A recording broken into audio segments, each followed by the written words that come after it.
This grilling season, don't just fire up the barbecue. Elevate it with meats from around the globe, delivered straight to your door by the Butcher Shoppe Direct. They're not your average butcher. Butcher Shoppe Direct sources premium cuts from over 5 continents: Argentina, Japan, New Zealand, Spain, the US, and right here in Canada. Whether it's a tomahawk steak from Australia or melt in your mouth Wagyu from Japan, they bring the world's best to your backyard. And here's the game changer. Every order is cut fresh on the day of delivery. No sitting in a freezer, no guesswork, just top quality meat, expertly prepared and grilled ready. Planning a cookout? Check out their handcrafted burger patties and small batch sausages, perfect for taking your barbecue from good to unforgettable. And right now, you can save 15% off of your first order. Just visit butchershopdirect.com and use promo code EatingWild15 at checkout.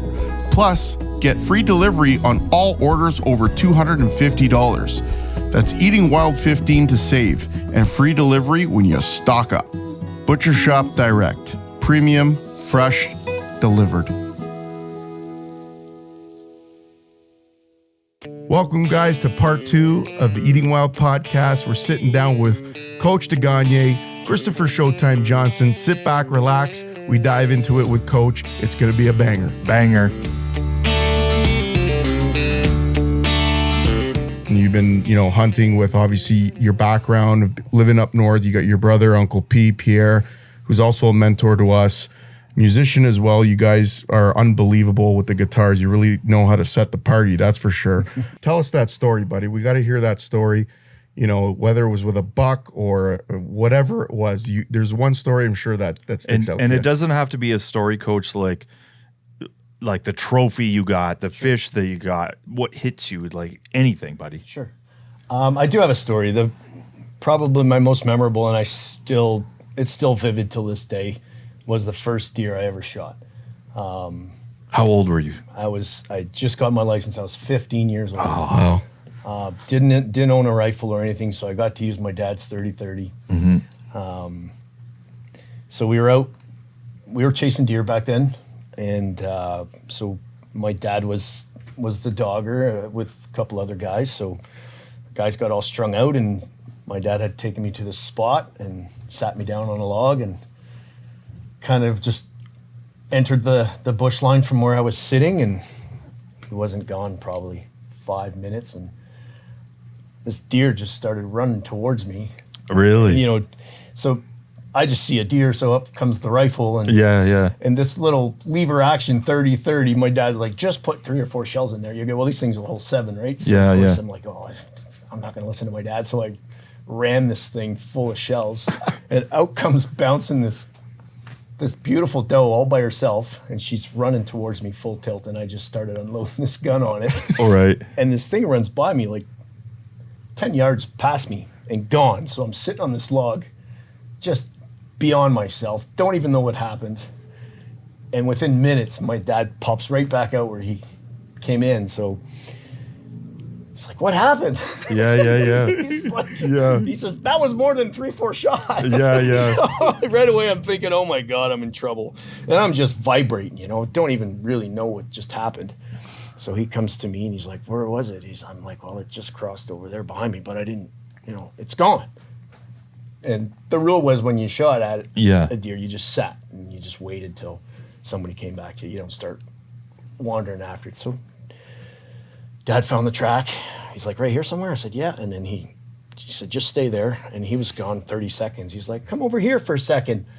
And he was standing by the dead deer. And then it was just a boatload of emotions, the hugs and the, oh my God. And it was so special. Like, it was just awesome. Even emotional talking about it now. But so that it was a doe. It wasn't a big 10-point buck. Right. Yeah.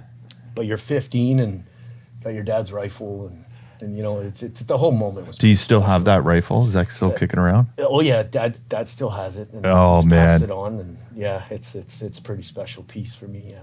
That's amazing. Can you imagine a young whippersnapper coach? So your dad I was a you- whippersnapper. So back you were then. the student then, and your dad Yeah. was the coach. Yeah, we're Coach still Senior. We're still students when it comes to dad. Yeah, All three. My brother Andre and Pierre, and Yeah. we're still students. That's a great story, eh, Tone? You know what it is, CJ? It reminds me of, obviously, with us being girl dads. Yeah. I haven't obviously taken my daughters hunting. Hopefully one day that does happen. But when Angelina caught her first fish off the dock, I still remember it. And it was a sunfish.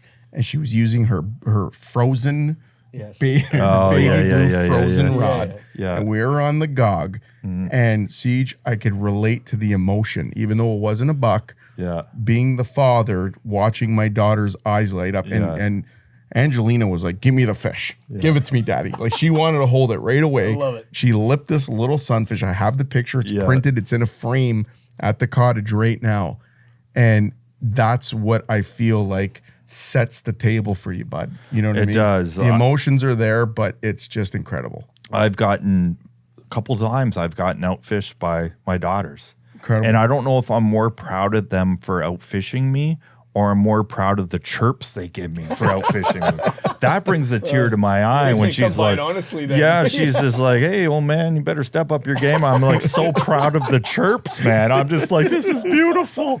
You know what I mean? And yeah, there's something with that. And I could just, that's a beautiful story. And I could just see you sitting on that log and just unloading. But that doe was like, I mean, we're not really a big religious guy by any means, but that doe was meant to charge you, the young coach. awesome. You know, it was there, and I can just imagine what you guys did with that venison. But that's a great story. I sat there many years after. Oh, you did? And replayed it lots. Yeah. Oh, yeah. It was awesome. But you know, coming back to my dad, like, so we're fishing the Classic 2 weekends ago, and so Uncle P and I, Yeah. fish on and Balzer. My dad gets Uncle P to drive him to one of the farmers' hunt camps out by where we live, all by himself, and he's out there goose hunting. Really? 80 years old.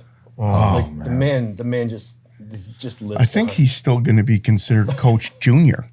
We got to Yeah. meet Coach Senior here, folks. We Not need to sure have you're a ready chat for with that. him. The OG coach. Yeah. Oh, OG yeah. coach, man. Original gangster coach in Northern Ontario. Send out a podcast invite because this is going to be good. I want to go. That would be goose a pop fest. You're gonna need brandy. We're gonna need Oh, Brandy.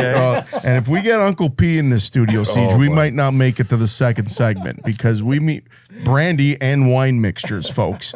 You heard that? He's got a patent at that drink because sounds terrible, but I've had it before. It's delicious. It's good, man. It is It's- good. Yeah. If you can look back, if it wasn't too long ago, or if it was something that happened recently, the buck that got away, has that happened to you? Oh, it sure has. If you're not a deer hunter, it's happened to everybody. Whether it's just been elusive or the unfortunate of wounding it and having it run away, never being recovered. I mean, it's all part of, the game as we call it, and everybody goes through that. And yes, it's happened to me more than once. Yeah, and I could only imagine how you feel because I was there. Again, we touched about on this the first time we talked, but when Uncle P, it was like you said, it was close to dark. He wounded that buck, and it was a beautiful buck because we did find it. Yeah. But he was absolutely gutted that night. Of course. We spent hours looking for this thing. Sure. And you were the one that said, "You know what, guys, let's go back to camp. Let's regroup. We're gonna come back tomorrow morning. We're gonna find this thing. Don't worry about it." And Uncle P was gutted. Like I got to shoot a buck at all at that point, but I can honestly say I felt it. Like I felt how important it was to find it, whether it survived or not. But he was certain he got a good shot. That's right. And I guess the question is have you had that buck where you feel like you got the good shot, but it just got away? Absolutely. I've completely missed. Wow. Call it buck fever, call it what you want. Yeah, it just seems when you're in that situation, all you can see is antlers. And I know a lot of Yeah. viewers are going to relate to what I'm Yeah, saying yeah, right yeah. now. You can't see anything else but that. That's all you're focusing on. And yeah, you pull the trigger and you're just dumbfounded. Like it just ran away. And it's like, what, you're left just speechless, and you know you're beyond yourself in a sense, you know, and you know there's no blood, there's no hair, there's no it's just gone in the wind. Have you ever passed on a deer, Coach? If it's many times, yeah, for sure.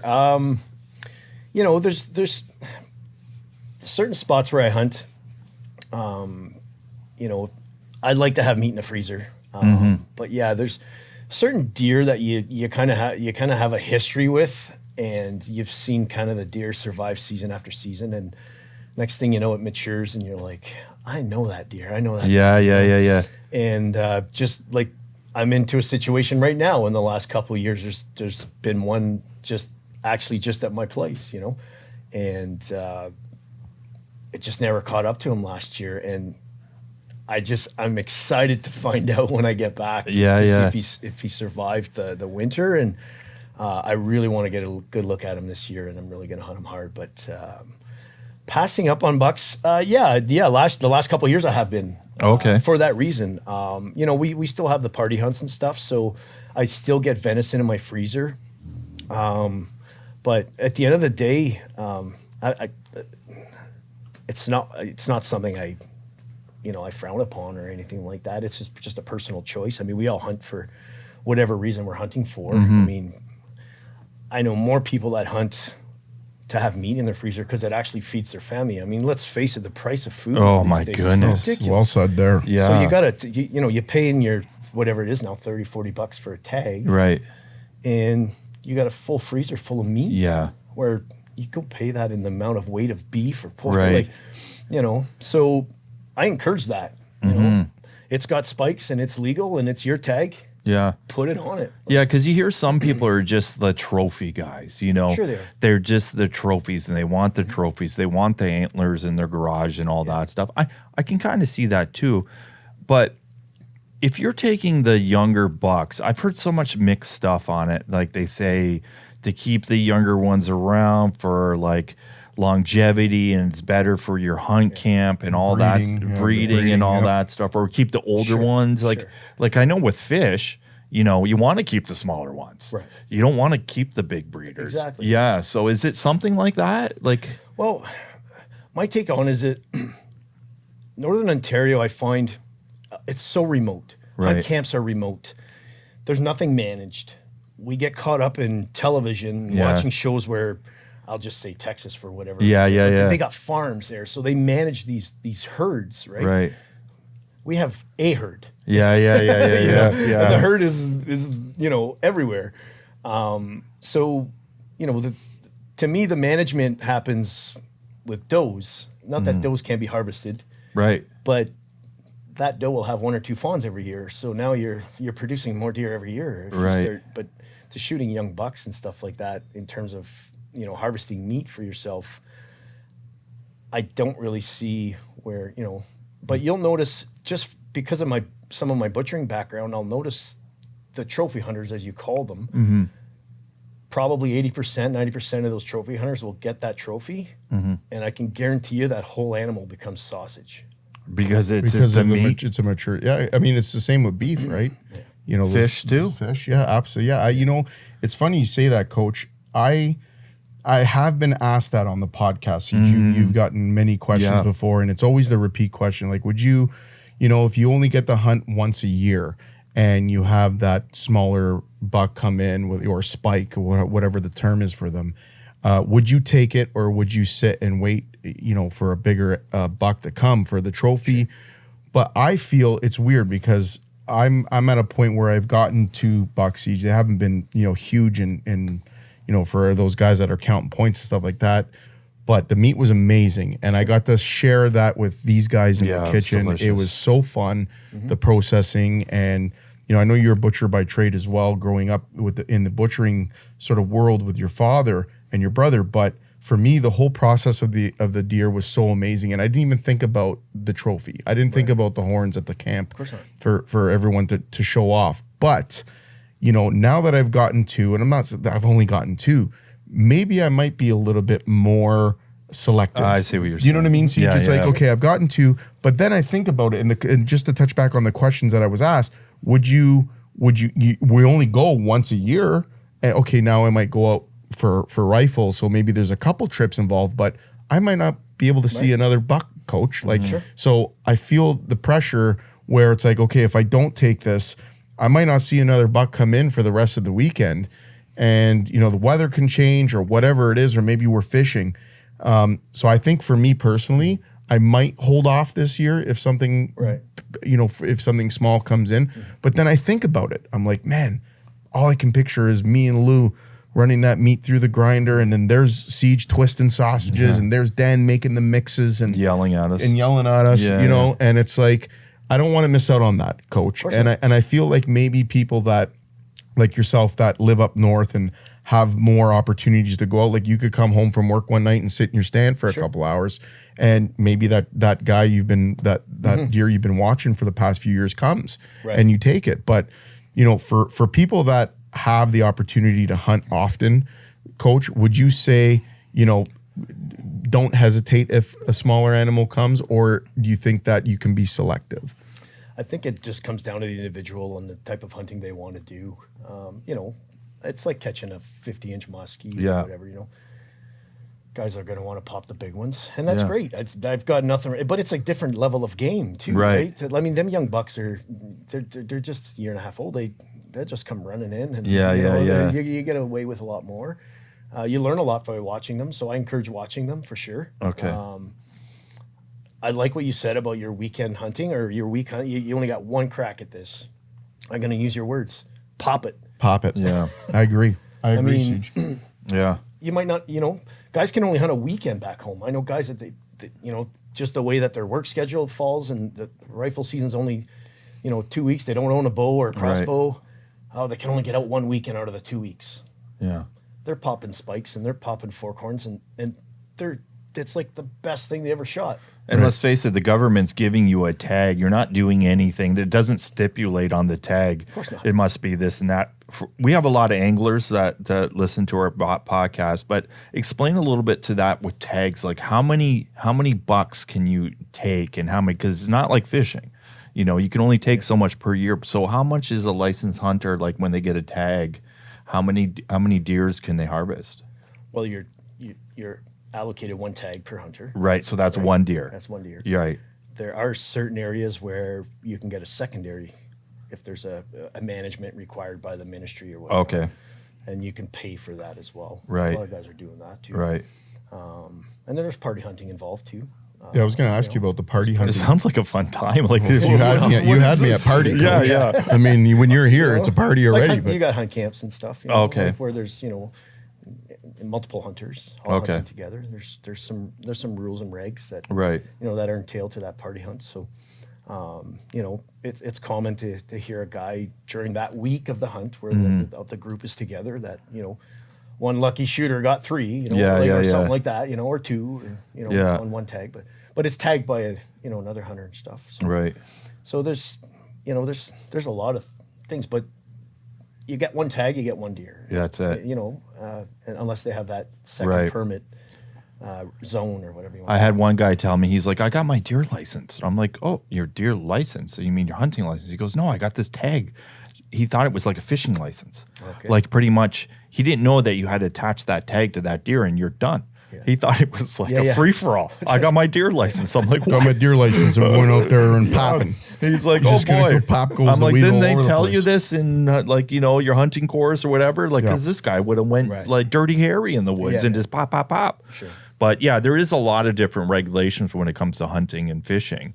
But I like that you did touch on that. Like, a lot of people want that bigger buck because they think it's more meat. But I love that you touched on the meat quality isn't there. I find it's not. Right. But I mean, I still like my back straps and my roast, my sirloin tips. I love that. Yeah. Yeah. Because when we harvest, like we were on Detroit River this year, and one or two walleye that we got, they just choked the bait and they were dead. But they were big, coach. Yeah. And when Antonio was filleting them, like, I mean, the bloodline on the bigger ones. And the knife couldn't even literally, Right. like we're using a 7-inch eating wild fillet, it was like, you know, you're flexing that blade down. Yeah. It's like, and you're trying to pull that meat down, and you're trying to flip. And I remember Coach Gags Fishan showed me the old fork trick. Putting the fork down on the tail and holding it, and you bring it. You couldn't do it with these big Walters. The bloodline was this, and then the smaller Walters that we were harvesting was this really nice looking meat. Like it was. And then Spago put it together for Spago. us, which was, we were so lucky, Coach, that we got to bring our Walters over to, you know, Spago's at the casino, and shout out to them as well, because they cleaned it for us, and they put out a big spread. Actually, I've never eaten walleye like that in my life. It was easy to be an angler when you just catch the fish and then you bring them. It's like Florida. You bring them the like the bags. Keys. And they blacken it and all that stuff. Nice. Yeah, me and Coach are we've had that a few times in the Florida Keys where we I could get used to that lifestyle. getting some mahi, or we get our yellowtail, we bring it right to the restaurant, and they're like, okay, next thing you know, there's a full buffet. You got tacos, you got blackened, you got coconut crisp with your, you know, with your sweet chili Thai sauce, and you know what, Siege, you're right. Like, it is a lot easier, especially being the cook, man. It's like, okay, now we got to get back, and I love it though. You know that, Coach. I love it, and you love it too. And but sometimes you're tired, man. It's a long day. The outdoors kicks your butt. Yeah. Well, so, Coach, moving on from venison, I have a question for you, because I'm really shocked at our way. We see so many turkeys. There's not as much up at your way. No, but they're really coming along. I hear they are hunting now. Like, we're hunting them now. Oh, that's good. Yeah, so there's a season. You know, you can get out. We were spotting them, like, you know, 10 years ago. You'd see, you know, like the local coffee shop. You know, hey, I saw a turkey on such a field, and we're like, oh, cool. You know, and all of a sudden, you know, there's no preds for them yet. Right. So they're just all of a sudden now they're seeing them everywhere. Like when it's the season, like when they're going nuts, I'll see them like in our area in London. I'll see them dead on the side of the road. There's so many of them. They're coming out at nighttime. And I was asking that because I would think that's a turkey paradise up there. You know what? I think for Coach saying something that's important is that the predators, right? Like, it's like they just haven't maybe caught on, or maybe for whatever reason. But I will say this, and I remember going back to my hunting course, Siege. At that time, you had to take a course for turkey and then get your license for turkey, because I think they were trying to manage the population. I don't know if that is the reason that Southern Ontario blew up, because there's a reason, right, Coach, where they came from, where they brought them in. Do you know anything about that? No, I'm ignorant to that topic. Oh, okay. To that reason, but there's tons of them. Yeah. I'm in the Georgetown area, Coach, and they're like Siege said, I see them almost every morning. Actually, when we were driving out to the golf course yesterday, I pointed out that field, and I said to Coach, I was like, usually I'm driving home at work, and there's 4 or 5 of them almost every day. Yeah, but they are a nuisance to farmers as much as the geese are. Really? Like, they're nasty. They'll dig up stuff, and they're just a dirty bird. Really? Yeah, they need to get popped. We need Thanksgiving 5 times a year. Yeah, I got it. But I think that's the only animal that we have more down here than yours. Absolutely. And another thing that boggles my mind is going up your way. The ticks aren't as bad. Yeah, why is that? Your way is not as bad, because they're so our bad way over is, like, I mean, the kids go out. Every time my dad goes golfing, gets one. Really? Eh? Yeah, and it's in southwestern Ontario. Ticks are just, it's just. I mean, we have them. Yeah. I mean, my dog would get them all the time. Right. Deer ticks? We'd get, I mean, every fall. Yeah. You're pulling 1 or 2 or 5. Yeah. That's crazy, man. But I mean, it wasn't like an infestation or anything. Right. It's so bad here down this way, Coach. I don't know if it's because we have the milder winters and you guys still have like kind of the true winters where I don't know if the cold snaps them off more and they're living more in our thing, but it's crazy that I would think you guys would get them a lot more than us. I'm sure they're around. There's got to be pockets. I mean, they look at the deer, get them and stuff. Yeah. But I don't know. Yeah, my dad or my uncle quit turkey hunting for that reason. He was getting so many of them in his hair. And to think you're just sitting up against a tree or something. Yeah. So that's jumping all over you. That's a whole different podcast right there. Hey, Eating Wild listeners, are you still searching for that perfect boat? Xtreme Marine London has got you covered with new and used boat sales, service, and professional installation of marine electronics and accessories. Visit their London or Kingsville, Ontario locations today and get ready to make waves and catch that fish of a lifetime. Xtreme Marine is your one-stop marine shop. Check them out at www.extrememarinelondon.com and follow their journey on Instagram and Facebook. Be sure to tell them that the Eating Wild Boys sent you.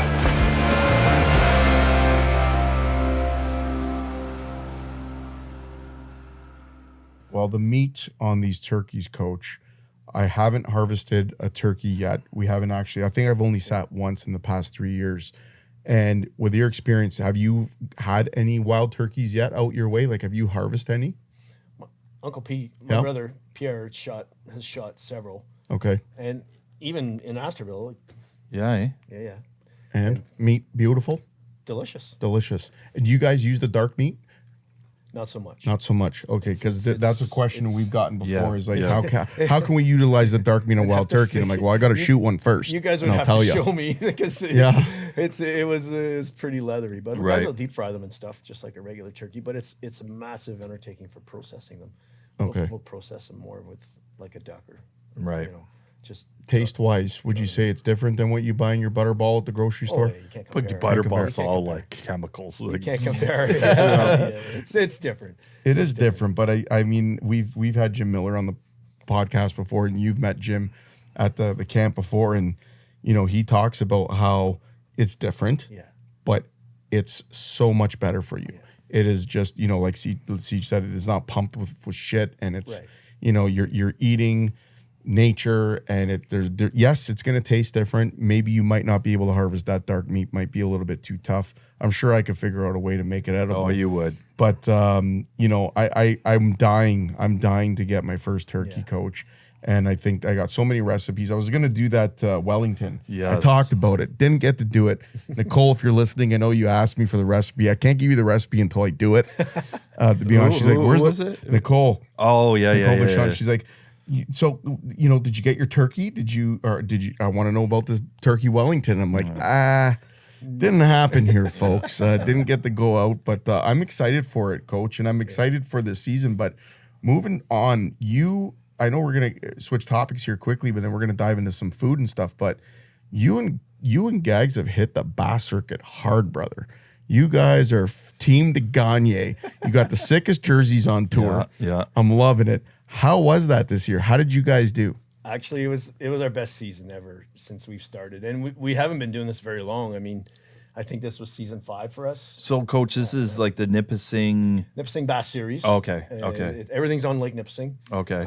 We have 4 events, qualifiers as we call them. Yeah. And then we finished the season with a classic, we call it. Oh, cool. A 2-day event. Biggest purse we've had this year so far was a $41,000 purse. Wow. Holy So smokes. it was 14K for first. And Yeah. They broke it down, but it was good. We didn't do so well in our classic, but it was our most consistent season, and we finished 5th in the Angler of the Year standing. So our goal's been since 5 years ago was to break the top 10, and we crushed it. Yeah, and I remember the funny thing was with you and Gags is always like the musky guy, right? For sure. I'd beg him to stop on like boulders so I could do a jerk bait and get him. He's like, "Did you get your fix, Siege? Are you done?" You're a jerk for that. We done. Siege. We need to go troll. Let's go. Yeah, he's like, "Come on, man, why are we catching this stuff?" And then like a couple of years later, I see you guys getting into it, and I know you were newer to the bass because you were like walleye, you're non-sponsoring kind of guy, right? Sure. And walleye and pike and muskie, and I knew you appreciated bass, but then all of a sudden you guys are like, we went to compete against you, and I'm like, Tom, we got this. These guys are my God. Walters and all that. Next thing Not you know, even close. this guy's like texting Gussie, and he's got this drop shot. Gussie, I remember that. Yeah. And I love seeing it because I'm like, all of a sudden, my fall trip just got better. I'm not knocking muskie. I'm not knocking muskie. No, but when you only have a window of so long and time off, you want a bent rod, you know? And seeing you guys get into it, and this is the 5th year you're doing it? Tournament, yes. A tournament, yeah. So the different spots on Nipissing. So do you do one out of Bear Creek? So yeah, we'll Fish On has an agreement with Nipissing Bass Association. So yeah, we have quite a large group of guys out of the Sturgeon Falls side of the lake. Okay, Sturgeon yeah, Falls yeah. area. Yeah. And so it's kind of complementing that we split the lake, you know. So we'll have, I think this year was 2 events out of Bear Creek, and the other 3 in the Classic were or Okay. the other 2 in the, one at Bear Creek, 3 qualifiers in Sturgeon in the Classic. So how many teams are in this? We'll field up to 35 boats. Nice. We've averaged, I think we were averaging 25 this year. So, Are you getting any the greenbacks, any largies, or mostly the brownies? you're going to have to show us how to do that. My No, man. We're that's a That's a strictly trick sticking question, them Siege. out. You wanted him to say that. Come on. You know? You wanted him to say I that. think but he looped I me to caught that one. I caught that, coach. Seriously, we're strictly Browns. I don't know. These guys are so amazing. Yeah, The green hunters in our circuit, they're just unbelievable. But I mean, there's tons of water that we still need to learn. Right. You know, obviously, the Bear Creek side of the lake is our strength. And you know, this we call it the Sturgeon side, but on the west, you know, the West Arm side, it's big water there too. And I mean, there's so many spots, and that's where the guys are getting most of the greens. Yeah. But like, I mean, they're getting good bags. Like, I mean, 43 pounds won the Classic. Wow. 20 and 23. Jesus. I mean, those are big bags for For the net. Yeah. What about electronics, coach? Have you guys really felt like in these tournaments that you rely a lot on your electronics? I know you guys know your spots, and typically you guys, you know, you can run and gun and hit your spots that you guys know that hold fish in you know, history. But the newer spots that you said you're still learning, you guys relying on your electronics a lot? Because I know, just for me being at CISA, boys, I got to tell you, everyone's talking about their electronics and how, you know, without this forward-facing sonar shit, they wouldn't be bringing in these bags, and the pre-fishing as well. And you know, I'm sure you guys are going out to pre-fish, but sonars, like, are you guys, when you hit these newer spots, are you relying on that a lot? You have to. You don't know the water. You don't know the lay of the land. Right. I mean, you're not concerned about what's going on the surface. Right. You really need to know what's underneath. And how do you feel about the forward-facing sonars? Like, are you guys, like, are you pro? Like, because it's been a touchy subject. Gags is the Lawrence guy, right? Yeah. Yeah. So he has that. He still has the live scope thing going. Yeah, absolutely. But how do you feel about it? Do you feel like it's cheating? Like, I'm not gonna say the word cheating, but most guys that I was talking to, so many anglers, coach, at CISA, there's some guys who absolutely like can't stand it. Right. But then there's the guys that are like, I will not bring in this 24-pound bag without it. You know, on the pre-fish, or even if they use it just for the pre-fish. I know the Elite Series has changed the rules, Siege. They just changed them. They can only do so many of the stops with them. To be honest with you, I'm not a big forward-facing sonar. To me, it doesn't impress me as much as someone using their gut instinct. There's a fish there, and rather than telling you there's a screen and all that. But when you're in tournaments and you're competing with people with 14 those, Gs, like, and people are competing for it, like, I mean. And there's the whole thing. A lot of people say, "Oh, you hate it because you can't afford it." I can afford it. It's just, to me, I fish 6 feet of water. Yeah. What do you mean? Like, I don't need it. That's what I was gonna say. Is, Yeah. you know, when you're fishing 10 plus feet of water, 20 feet of Yeah, water, and yeah. then some bass are deep. Right. I mean, and you know, there's some structure down there. You Yeah. gotta find it. You gotta Yeah. look at it. That's where I find it shines. Pre-fishing, you can't beat it. I mean, Yeah. you can save a lot of time pre-fishing because half the time you're not stinging. Yeah. So you're either cutting or cutting hooks, or, you know, but so that saves you a lot. Right. I find pre-fishing. And I mean, truthfully, this season, the whole pre-fishing season was fish on. Like, you know, I wasn't committed as much as he was this year, and he pretty much pre-fished all our events. And, Time on water, eh? and so for us to crack the top 5, you know, that was That's a lot man. of time on his part. yeah, and So- you guys have been more like, you know, the last few years we've been going up for that Southerners versus Northerners, and you guys wallop us. Yeah. You guys are finesse fishing a lot. You guys are on the Ned rigs. Like, it's incredible watching you guys, because we're fishing, you know, 20 We're feet away reaction. from you, and you're just, Siege has got the jerk bait going. I'm bringing in 42-inch pike on my jerk baits. Yeah. And there you guys are with bent rods all the time. And it's like watching you guys, and even the way you're hooking your nets, like, it's just not, you know, you're cutting, you're doing all these little tricks and stuff. We're No, you're just not using cutting. Straight TRDs, nets? Straight TRDs. Straight TRDs. That's it. That's all we're using. Oh boy, am I giving I don't away, I'm giving away understand. some tricks. I don't here. know. I know it. I don't know how that bait produces, because what is it replicating down there? A goose turd? So it's funny. Long before that came out, I'm in love with that bait because Right. I think it's because when I was a kid, we fished with jigs and worms. Yeah. And I always caught more fish if I broke off the dark section of the dew worm. Okay, And yeah, that's I all know. I put on my hook. Right, you didn't do like the orangey part of the worm. The long tail part. yeah. I would always snap it off and Right. just put that little brown, and it really looked like a Ned now that you think of it. And it was tougher to that part of the worm, right? And I don't know why, but I would smash walleye with that. Yeah, eh? And you know, a lot of guys have that long tail and you just Yeah. keep the dew worm on your hook and stuff. And they caught fish too. but Right. there was something about that smaller profile. And when this whole, you know, The Ned rig. the Ned rig popped out, I'm like, oh man, Yeah. there it is. You were onto Why it. didn't I think of that 30 Yeah. years ago? Yeah. But I mean, obviously the flotation with the Elastec and Yeah. stuff makes a huge difference. But when we first started, you know, you're looking for baits and, you know, you knew about stuff, but Right. you know, my neighbor, Sean Locke, he used to live in the same town as Gussie, and they Oh, do right, each other, yeah. So they're good buds. And kind of starting this whole tournament thing. So I'm on Cal Bay just practicing, you know, different techniques. And Yeah. trying to learn stuff. And I get a call from Sean. He's like, hey, Gussie's on his way to New York and he's pit stopping for a minute. You want to meet him? No, yeah, okay. I threw the rods Hammer on the down. bottom of the boat, hammered down to the Cal Bay dock, load my boat, rip up to the house.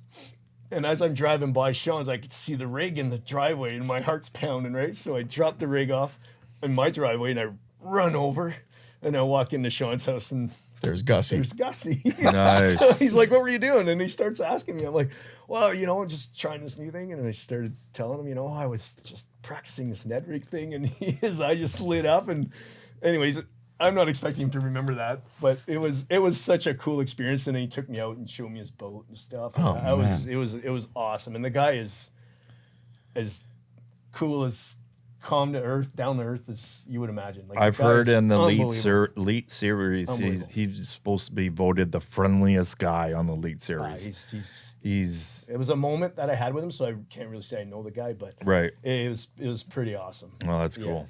Anyways, Getting to Just pick little a side brain. story. Yeah, guys. that's cool. That's But anyways, the whole Ned rig thing. Yeah, well, so I'll tell you, man, watching you guys pop is pretty incredible, but you guys are doing well.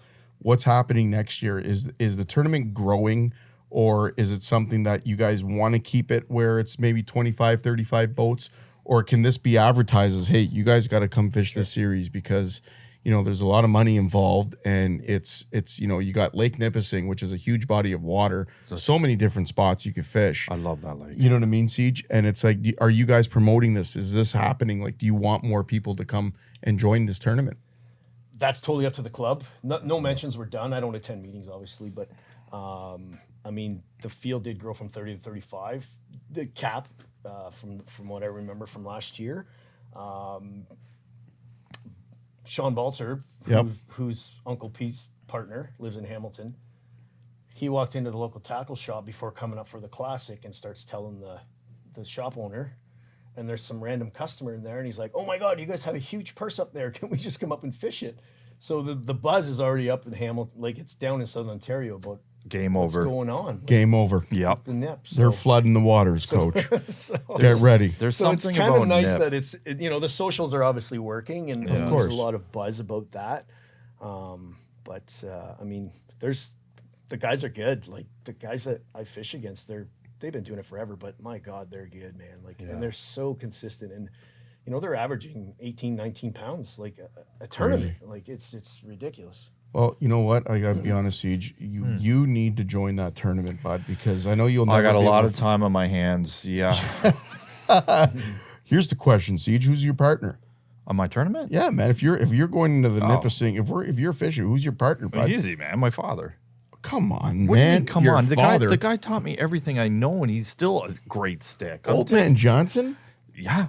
Buddy, I'm I thinking- pop. You wouldn't want Smash Maleka going in I there? love you, buddy. I do. You're one of my best friends, but I'm taking my dad all day. And if you can throw in an extra person, I'm taking my uncle. Oh, my God. With the three of us on the boat, and throw my grandpa in there. God rest his soul. You guys are dead, man. Boy, here we go. No, but if you're saying currently, my father is my favorite fishing partner, hands down. But who am I going to take like as a buddy, or who would I take as if I could pick a pro? Well, if you could pick a pro. Well, CJ. Chris Johnson? Yeah. The two CJs in one boat, coach? Yeah. But I'm the original CJ because I'm older than him. You are the rich. He could outfish me. You own the rights to CJ. Yeah, like I'm older and I like fishing too, so I was here first. But he could run circles around me. If I had to pick one of our buddies for bass on nip, it's either Coach or Gags. For sure. Yeah, like I mean, these guys in Nipissing, for any of our listeners and all that. Go to Lake Nipissing. Go to the real Canadian Shield. Go to Nipissing. Kawarthas are great. They're fine. But go to Nipissing, man. It's Coach, how is it for you coming back? Sorry, Tony, I derailed from the question. No, it's good. How is it you from coming back to like Nipissing? Have you fished the Kawarthas much? No, never have actually, to be honest. Right. I don't know why. It's a different breed. I think the thing about Nip Siege is that you have, and it reminded me a bit of Georgian Bay. Like last weekend, we went up to Georgian Bay, which the next pod we'll have the four of us on there talking about it. So stay tuned for that one. We had some great stories, but it very similar where you can roll up to just any spot. The one thing I would say about Nipissing that is different than Georgian Bay is the boat traffic. The boat traffic on Georgian Bay, it's like you're in, I can't even tell you, Coach. It's nonstop boating. Which is great. Like you got big boats, small boats, tinner boats, but it's just a busy lake. And one thing I could say about Nipissing is you can go and sometimes you won't even see another boat. You know what I mean? It's like you can roll up to these spots, but very similar waters where you can roll up. You see rocks, you see pencil weeds, you got shoals, and it's like this all looks good. Yeah. And the one thing about Nip is if it looks good, Siege, it always produces. Yeah. I feel it. Like I fished the Calendar Bay pike tournament with Gags a long time ago. I fished his pike tournament before the new regs came in. Me and Siege came second that one year. You've been in money a few times in that tournament. Every time I was in it, but it was just just relax. Well, pal. I get it with you. Well, I'm just trying to set you up. You didn't have to hit you didn't have to hit a grand slam, bud. You asked me a question. I'm just telling the truth. Get the lie detector. I believe it. But yeah, the northern, like I mean, I cut my teeth in the Sturgeon Falls area as well, and it just, oh man, it's. Thanks for the invite, by the way. Yeah. Well, it was. I wasn't invited. Yeah. The wife would have killed me. I'm already on the water enough with my pops. But it's just, it's to me, it's still. I'm going to be careful what I say here. It's still Canada up there. Yeah. It is still like no one's in a hurry. Like everyone's like, when they ask you how your day's going, they really mean it. Like they're not just saying to brush, hey, how are you? They're, how's your day going? You know? And they're like coach. They're all coach. Yeah. You know, and it's just, oh man. It's different. Northern Ontario is, if you have a chance to hit Lake Nipissing, any of those areas. Looking for a guide, call up Fish-On de Gagnon because he'll take you out there. And you guys, for multi-species fishermen, you want to go get a trophy muskie, it's available. Hunting. It's in there. You want to pop a whitetail buck, it's there. Yeah. Turkeys are there. You got waterfowl. You have, pheasants and not pheasants. Sorry, the partridge, the grouse. It's amazing. Harmonicas. That's our problem, Siege. We go up there. There's just so much to do, and we feel pressured where it's like, okay, are we going to go out there and we're going to go have our tournament? We're going to do our tournament and then we're going to come back. We're going to have something to eat and then we're going to go. He's going to go walk the bush and sit in a pond, or me and Dan are going to go sit in a stand. Like there's just so much to do out there, and it's so overwhelming where it's in your backyard. And I think that you being the way you are and how you're so calm and it's like, okay, boys, relax, Siege. And how he was raised too. That has a lot to do with it. And I see it in your brother as well. And I'm getting back to the hunting a little bit more. But when you guys when you harvested a deer, you're doing a prayer for the deer. You guys do that. You stand over it and all that stuff. It's not like we're talking about, hunting parties, everyone going nuts or whatever. But you guys, it's, I don't know, man. You guys were just engraved like that or into your head at a young age. And your dad did a great job. The praise so I don't miss. Yeah, pray. Pray you don't miss. And even the walleye stocking, like that Gags does. How much work is in that? The maple syrup that you do. The yeah. grape jelly that you do. My kids are waiting. He said that his grapes aren't coming out. We have a problem. Like my kids We're are so gonna be jealous, Coach? Can you hear it in this podcast? You know, it's like I got maple syrup for you guys, man. Don't worry, you come up and even Gags with his he's got his flapjack sauce there. It's incredible what you guys do, and we're so blessed. And we're stuck in traffic, and we're just like, oh, I want Nipissing so bad. We're just like, this isn't the life we should be living. We should be living the Coach and Gags and Pierre life up there. Like, I mean, it's I'm getting goosebumps because I want to go there so bad. Hey boys, have you guys ever been to Gagnon Sports out in Oshawa? Have I? That place is a gold mine. Picked up my new bow there last weekend. Hunting, fishing, archery, they've got everything. Boys, don't forget the indoor shooting range. Gagnon's not just a store, it's an experience. They've been doing it right for over 50 years. Seriously? I thought it was just another outdoor shop. Just another shop. Buddy, it's family owned, Canadian proud, and huge. We've spent entire afternoons in there. Or skip the trip and shop online. GagnonSports.com ships across Canada, fast, smooth, and packed with top-notch gear. All right, I'm sold. Gagnon Sports trip next weekend? Only if we hit the indoor range first, so I can show you guys how to shoot. Gagnon Sports, 50 years of adventure and counting. And don't forget to tell them the Eating Wild Boys sent you.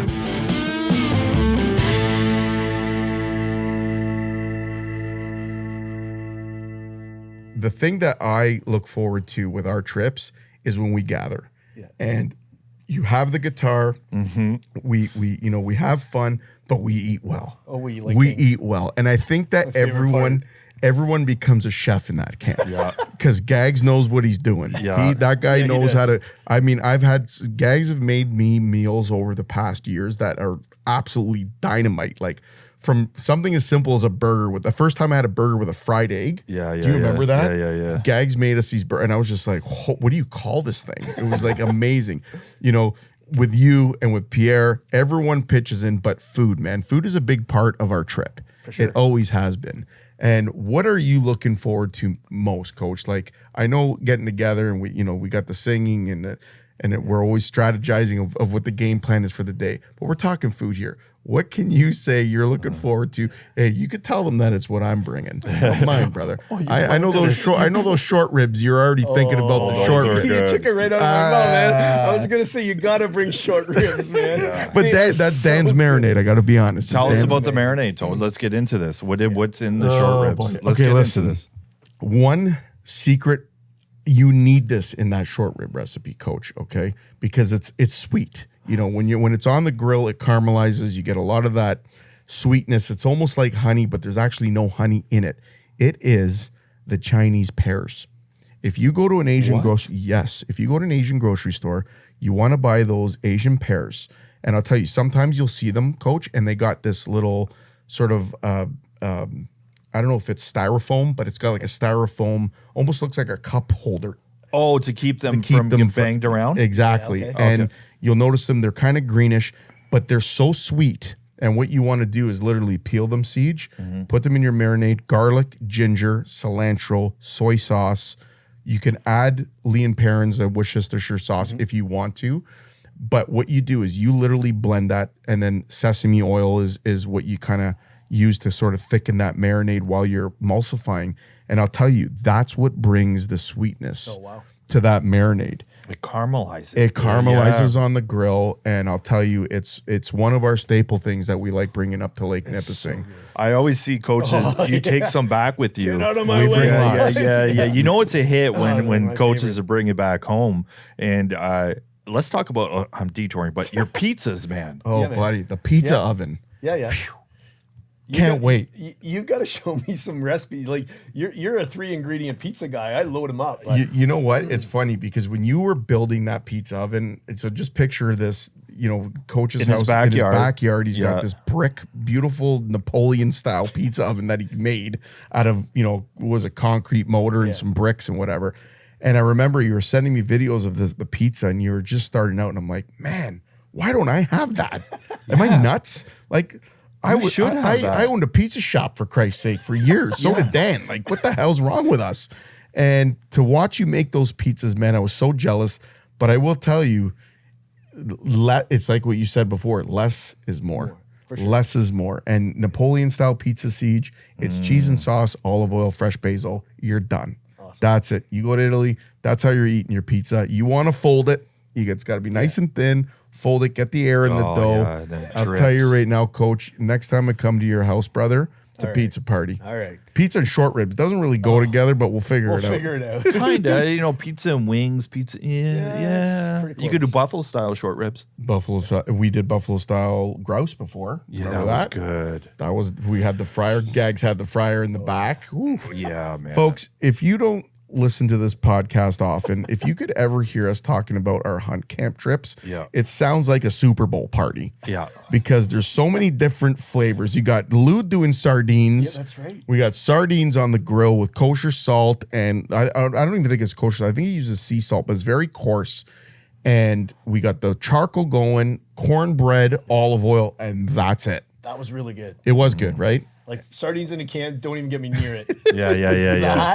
That was delicious. That's good. So when you go on your trips, Coach, like with other guys other than us nut jobs, what is the go-to hunt camping? Is it, as they say, where it's you got the wood stove and you got baked beans on it going? No. Is that what it's like, or do you guys do it up? You gotta eat, man. You gotta eat, right? You're in this camp with 10 guys for a week, and where we used to hunt, it was remote. So whereabouts, like far? It was in the Loring area. Okay. So it was a couple hours from the house, but I mean we drove, we boated, ATV'd, all with pup trailers. Like it was a chore. Like, and how long would this trip be? Well, you were there for a week. Rifle hunting and stuff. So you're bringing all your groceries in with you once? Everything. Just once. Is this a moose or a deer hunt? It would be deer. Yeah. At the time, yeah. But you're packing everything. You're freezing. So you're buying like a big ham and a big turkey and a big, and you're cooking that. And then you'd have lunch meat for the, sandwiches. Yeah, so you kind of planned that way. But it was always big meals. You brought in potatoes, lots of gravy and potatoes, but you needed, so it's all those kinds of meals we would eat. Chilies and spaghettis. I could ask you this question because somebody did ask us this. It just hit me right now.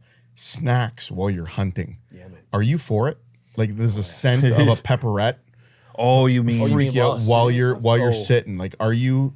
Because the only reason why I'm asking this is because somebody actually reached out to us. So they said while you're eating snacks, the deers would pick up on the scent. Would they pick up the scent? I bet all dressed chips can't. That's got to hurt you. How about a dart? Well, ask Martin. We got to ask Marty that because apparently he got his kill shot with a dart in his mouth. Wow. Apparently. But I'm sure a lot of your listeners would vouch to the olden days. The guys would light fires. Yeah. Sitting on watches when they did drives and stuff. Right. And so you guys are bringing big meals out to the camp. Yeah. To answer your question though, I mean, whatever. Yeah. If you're eating, you're moving. So it's your call. But I mean, it depends how serious of a hunter you are. Yeah. Or if you're chasing, or I don't know. If you're hungry, eat. It's hunting. It's relaxing time. It's do whatever you want. Enjoy the outdoors. Oh man, okay. This is the best time of year, boys. We got Muskie a month away. We got the Brawl coming up. How are you guys gonna fit all that in? Oh, I'll tell you, it's action packed going on. We have the Cody, the champ, Kavanchek. We talked about He's going to be coming back. He'll be coming back in. If anybody listening that knows Cody is. Did we mention that? Congrats to him. Congrats, Cody. Me and Coach got to FaceTime him on the golf course yesterday. Yeah. And Cody popped. What a knockout. Got the UFC contract. Let's go. Let's go. And he made me about a G. So, Cody, if you're listening, I put the bank on you, buddy. And when you come back, we're going to, not the keg, we're going to Ruth and Chris in Niagara Falls. You know what I'm talking about. That place there, on me, buddy. Way to go. Let's go. Let's go. I got to be honest, I won a bit of money. It wasn't $1,000. Yeah. I only had $250 left in my Bet 635 app because I got murdered on the last event. My parlays didn't even come through. So I put my last $250 on Cody, doubled the dough. Yeah. And I might be able to afford the baked potato in that meal, bud. Because I know what restaurant you're talking about. And that's you'll need that full G note, Siege. I will. And it's, man, we're so proud of the guy. Absolutely, man. I'm so proud. We can't wait to fish with you, bud. come home safe and get ready for your first fight in the Octagon UFC. So many people that listen to the show are supporting you, man. All Canada's there, and we're pumped. But we're looking forward, Coach, to coming up in a few weeks. We're gonna strap down. I don't know what we're gonna start off with. It might be fishing, might be hunting, or it might just be writing another country song with you, buddy. Because we've done that before. I think we're due for an Eating Wild song. I think so. I think we got to talk about that, man. We need. So again, we're gonna end the show soon, and when this show ends, it's your voice, it's your guitar. You got your band behind you with Uncle P, and. Are you writing any more music? What's happening? Or are you just doing it now strictly for fun and just getting the guitar out and with the boys and enjoying yourself? Or are you still writing music and stuff like that? Writing's kind of been on the side burner right now, but we're just playing for ourselves and just having a good time, Pierre and I. And do you still play like local bars and stuff, or is no. Fishing's taken over? That my a boy, friend. yeah. But you know what? I'm not a late night guy anymore. No, I go know. to bed at 9. I'm up at 5. Yeah. I'll tell you though, Siege, this guy pulled out the guitar about 2 hours ago. We were waiting for you to come here. He's listening to a song.